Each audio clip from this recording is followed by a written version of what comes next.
almost 30 years with undiagnosed autism and ADHD, and for 30 years, no one suspected a thing. Well, kind of. See, people often knew I was a bit of an odd duck, but they didn't exactly have the language to describe why I was different. In some cases, they thought it would be easier or better for me if I could learn to change and adapt and be a little bit less odd. And in other cases, people thought it would be more polite or better for me if we all just ignored my differences rather than putting a cold clinical label on me like autism or ADHD. But I was autistic and I was ADHD the whole time. So today we're going to excavate my childhood and teenage years for signs and symptoms of autism and ADHD that everyone either missed or misunderstood. Hi there, if you're new here, my name is Megan. I am autistic and ADHD. I am a mom to 3 amazing kiddos, including a set of twins. I am a huge Star Wars nerd, musical nerd, and coffee lover.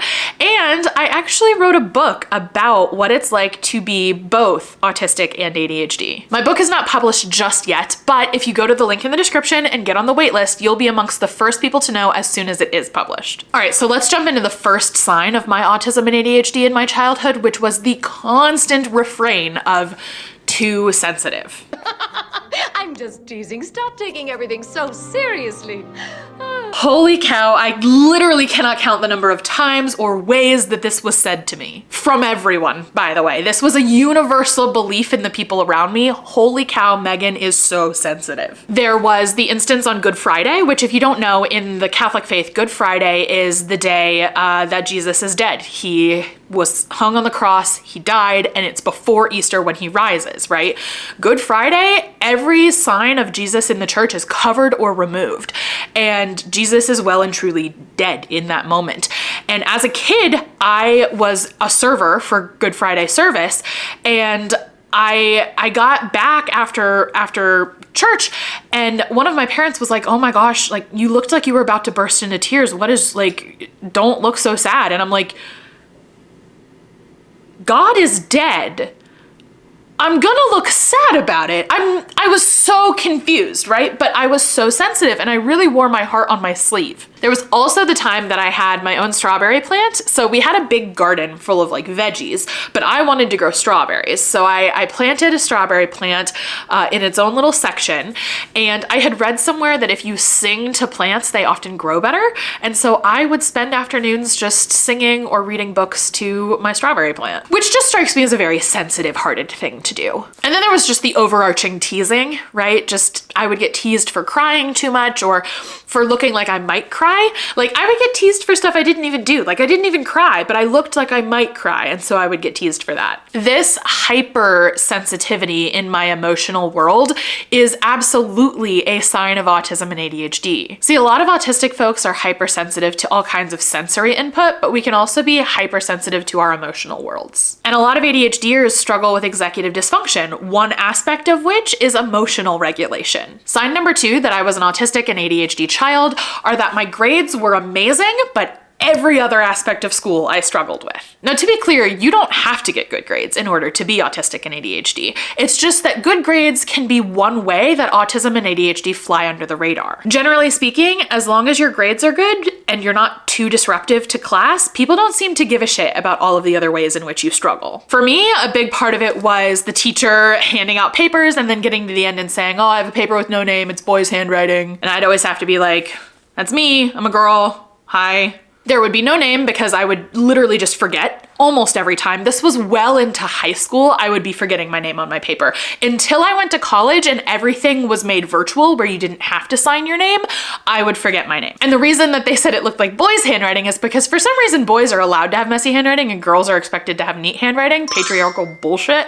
But I was too impatient to make my handwriting nice and neat. That felt like a waste of time, and my brain is always moving like 1,000 miles a minute and my hand could not keep up, so my handwriting was always trash. It's still trash if we're being honest. Another struggle I had with school was jackets. So what would happen is it would be chilly outside, so I'd wear a jacket to school and I'd wear it to school and then I'd get there and I'd be warm. So I'd take it off or I'd put it in my cubby and then I would go home. And then the next morning I would wake up and I'd go to put my jacket on, but it wouldn't be there because I left it at school. So I'd put a new jacket on and I'd go to school and I'd take it off and then I'd go home and the next morning I'd go to put my jacket on and it wouldn't be there. So I'd put on my last jacket and just pray that I would remember to bring all the jackets home so that I didn't have to freeze the next morning. If I packed my lunch when I was in school, I'm sure moldy lunch boxes would have been a problem as well, but I was never a packer, partially for that reason, I'm sure. Finally, even though I didn't get a lot of like disciplinary action at school, I did have one lunch detention, which is kind of like lesser detention. Instead of having to stay after school, you just ate lunch in this like sad little room by yourself. So I had one lunch detention in school, and it was because I was reading during class. Which leads me to sign number 3, which is that I was always reading instead of socializing. Now, I know a lot of people grow up reading a lot, and I think that's a wonderful thing and shouldn't be pathologized or made to be a sign of autism or ADHD or anything like that necessarily. However, I preferred reading to interacting with other human beings. In between every class, you know, like right before class would start and everybody's kind of chit-chatting, I was just reading. Like it didn't occur to me that I should try to talk to anybody because I didn't know what I had no interest in talking to people. Even when I was in class with some of my best friends, I would usually just pull out a book. I would also read at the dinner table a lot. We would have dinners like this sometimes where all of us would just read our own thing. Sometimes my dad would read the newspaper and I would have a book, and my siblings would have like those kids magazines, you know? And we would just have dinners like this, and it was really lovely actually. I mean, a lot of times we sat around the dinner table and talked, but sometimes we just had like book dinners and it was really nice. Like I said, this is not inherently a sign of autism or ADHD, but I do think preferring fictional worlds to real people is somewhat of an autistic trait. Could also be social anxiety, could be other things as well, but I just think for me, this was one way my autism manifested, was like, okay, people are a lot and they're confusing and I don't understand and I just have like not a lot of interest, so I'm gonna do the thing I am interested in, which is read this book. Sign number 4 is that I have always had difficulty with change. So a particular story comes to mind for this. Please don't think it's the only instance of something like this happening. It's just like one of the main stories in my head of like, boom, boom, boom, Megan's terrified of change. So we were all leaving the house. We were leaving through the garage to get into the car, which was in the driveway, right? And someone decided to close the garage door and everybody just like hopped over the little sensor, you know, for the garage door, just hopped over it as they went out. I was at the end, which means the garage door was getting lower, so I was gonna have to like duck and jump at the same time, and I just like panicked. And I just stood there completely frozen, and the garage door closed and they had to open it and I had to walk out and then they had to close it again, and everybody laughed. Everybody thought it was so funny that Megan just like froze up and couldn't hop the sensor. It was like ha ha ha ha ha. It just feels like everyone is in this cabal of normal people and they're all laughing at me like I'm the jester in my own Truman Show. Patrick, tell me what the secret is. Just tell me what the secret is. But for me, that's like a really strong memory for me of like, hey, your inability to process change quickly is shameful. And like, you are the wrong kind of person. Which, by the way, no one said to me, but their reaction felt that way to me. Go back to the too sensitive stuff, right? In addition to that specific memory, I also have my childhood diaries in which there are a lot of entries about small things changing at school and me almost crying at school and then trying really hard not to, and then getting home and like sobbing and writing in my diary about it. Like, I think one of them was we went to see the orchestra and I was wearing a dress that had like a necklace built in and the necklace broke. Lost my mind. I was in my diary like, this is the worst day I've ever had, you know? And I went to see an orchestra that day, which was lovely for me because I really love music, which we'll talk about later. Editing Megan here. So I can't believe I forgot one of the biggest examples of me struggling with change, and that was my college admissions essay. So I wrote this essay about a sandwich that I ate when I was 11. I wrote the essay when I was 17. I vividly remember this sandwich because my babysitter offered to make me a PB&J. I don't like PB&J, but I said yes because I didn't want to be difficult. But then she made it with wheat bread instead of white bread. She made it with apple jelly instead of grape jelly. And she made it with crunchy peanut butter instead of smooth peanut butter. I am 30 years old. I still vividly remember this sandwich. I think I took one bite before bursting into tears. And so I wrote my college admissions essay about this sandwich, first of all, to be funny, but also because I wanted to show the admissions people like, yeah, I didn't used to be able to cope with change, but now I'm ready for college. And like, I'm totally over this sandwich that I remember for the past 6 years. So I don't cope well with change. Never have, probably never will. Sign number 5 of my autism and ADHD in my childhood was my constantly messy room. Now, granted, part of this is because we had 3 girls under the age of 15 living in a standard size bedroom. It was kind of on the bigger end, but not really. So to be fair to me and my sisters, there were a lot of us, there was a lot of clothes, there were a lot of shoes, and it was a lot to try to keep clean. But I think part of it was also my ADHD and my executive dysfunction. Part of executive dysfunction is trouble prioritizing, which is a huge part of cleaning. You don't just need to know what goes where, you need to know what goes where when. I would often start cleaning things only to realize that stuff had to go there, so then it was messy again, and it just started to feel pointless. Cleaning felt so pointless. Sign number 6 of my autism and ADHD in my childhood was that I was so very, very gullible. I don't even really like using the word gullible to describe myself because it kind of feels judgy, but I believed people. I took them at their word even when they thought they were being clear that it was a joke. Sometimes in the world of autism, we call this literal thinking. I just believed that everything everyone told me was a fact, even if they were just expressing an opinion. This led to a lot of enmeshment, and I'll link to that video over here if you want to know more about what enmeshment is and how it can show up, but it basically led to me being really reliant on other people to understand reality around me instead of listening to myself and trusting myself. And another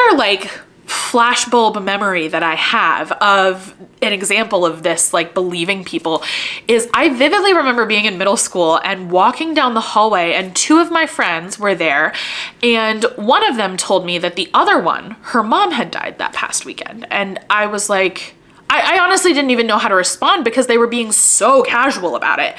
And I was like, I didn't even know what to think, but looking back, they were laughing. Clearly her mom had not died. So to this day, I have no clue what the joke was supposed to be there. Maybe it was just make fun of Megan because she's gullible. A lot of autistic people don't realize they're being bullied or teased because they think people are being genuine. So that may have been that going on. To this day, I have no clue what that was about. I genuinely believed them, but they were laughing. So looking back, I'm like, there's no way that they were telling the truth. It was very confusing. It's still very confusing to me. Sign number 7 of my autism and ADHD in my childhood were sensory sensitivities. Now, generally, sensory sensitivities belong to the autism camp. However, they can also be part of the ADHD experience. For me, this looked like not being able to take pills until I was almost 30. Now, to be clear, I could take pills, technically, but they would dissolve fully in my mouth, right? It was bad. The pill would just sit there in my mouth for more than a minute. It was really hard. It wasn't until very, very recently that I got better at just taking pills more naturally. Another big one for me was loathing public restrooms because of the crazy loud automatic flushing toilets and the super loud hand dryers, right? Because you can't dry your hands, but also cover your ears. I would try, and I still do not like public restrooms, if I'm being honest. I also want to talk about my experience with sensory joy, because a lot of autistic people, we can be very hypersensitive to different sensory experiences, including sound, for example. And sometimes that's a bad thing, like with the public restrooms, but sometimes that's a really good thing, like with music. I loved singing in church on Sundays, and I listened to the same song on repeat over and over and over and tried to learn them on piano, and music has always brought me so much joy. And again, that on its own is not necessarily a sign of autism, but it is one way that my autistic sensory sensitivities showed up. Sign number 8 that I was an autistic and ADHD kiddo is that I was a theater kid. Now, I know the autistic stereotype is that autistic kiddos tend to be science and math whizzes, and sometimes that's totally the case, and that's fine. But for a lot of us, we end up funneled into the theater department. All of your words are scripted. All of your movements are choreographed. You have friends that you must spend a certain amount of time with and that you get to know through scripted activities instead of having to hang out and generate your own conversation.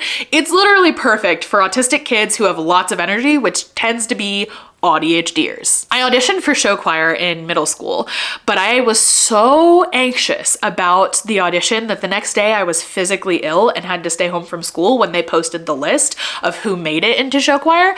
And yeah, they kept that list up for several days, but by the time I came back to school, I was so convinced I had bombed the audition that I didn't even check if I had made it. So who knows, maybe I made it into my middle school show choir, but I didn't participate because I was convinced that I didn't make it. By the time I got to high school, there was a school musical every spring, and I was utterly terrified for that, but it was possible to be in the chorus without auditioning. So I joined that my freshman year, had an amazing time.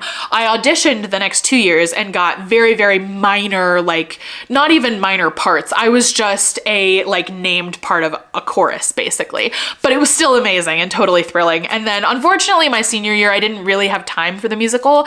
I was working a lot more hours to try to pay for college, which leads me to sign number 9, which is we should put a bell on you. People said this to me all the time at my job because I would like sneak up on them, but I don't think I was actually that quiet. I think I was very unaware of personal space and where I was and was not supposed to be. And so I would just unexpectedly be way too close to somebody or be like right behind them, and they would have no idea because they don't expect other people to be in their space that way. Because I know I'm not that quiet. I'm very clumsy. I knock stuff over, I drop shit, like I'm not that quiet. I think I just end up in people's bubbles in ways that they don't expect or isn't quite like appropriate, and so it surprises them. So their response was, we should put a bell on you. To me, this like misunderstanding of personal space really sounds like autism. Next up, sign number 10 is that I was always losing things. The saying, you would lose your head if it wasn't screwed on, was said to me so many times, and my most prayed to saint growing up was definitely Saint Anthony, who is the patron saint of lost things, if you didn't know. I lost my homework on a semi-regular basis. As an adult, I have lost my house keys more times than I can count, and back when I was a kiddo, I actually managed to lose a ring that had a ton of family importance. And so losing stuff isn't always like haha quirky funny. Sometimes it's really, really devastating. And finally, sign number 11 that I was an autistic and ADHD child is my stimming. I am not even exaggerating when I say that I used to wring my hands so violently that people would genuinely come up to me and take my hands and tell me to stop because they were afraid I was gonna break my own fingers. When I played volleyball in middle school, we would run drills, but only so many people could run drills at a time. So the other people would have to wait off to the side for like, I don't know, 2 or 3 minutes, right? During those 2 or 3 minutes, sometimes I would just jump. I just jumped, and it didn't, first of all, the autistic sign is that it didn't even occur to me that that might not be a socially appropriate thing to do.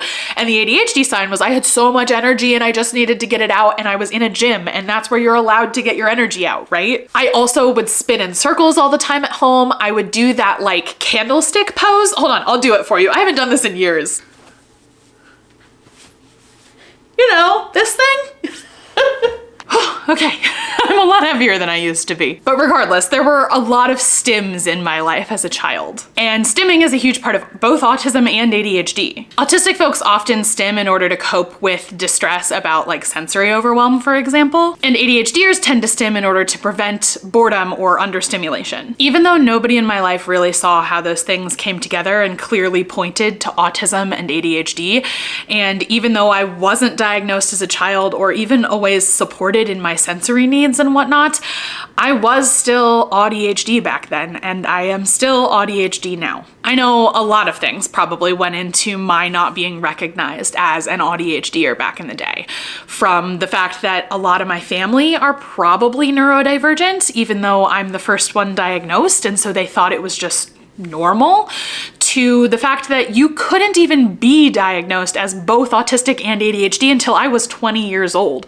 Or maybe it was just the fact that girls weren't diagnosed as autistic or ADHD very often in the 90s. But the beauty of the ever-growing neurodiversity movement right now is that I can look back on my childhood through the lens of ADHD, and I can heal some of those feelings of isolation and loneliness and being the wrong type of person. I hope this video has helped you understand your own childhood a little better too, and I'll see you all next time.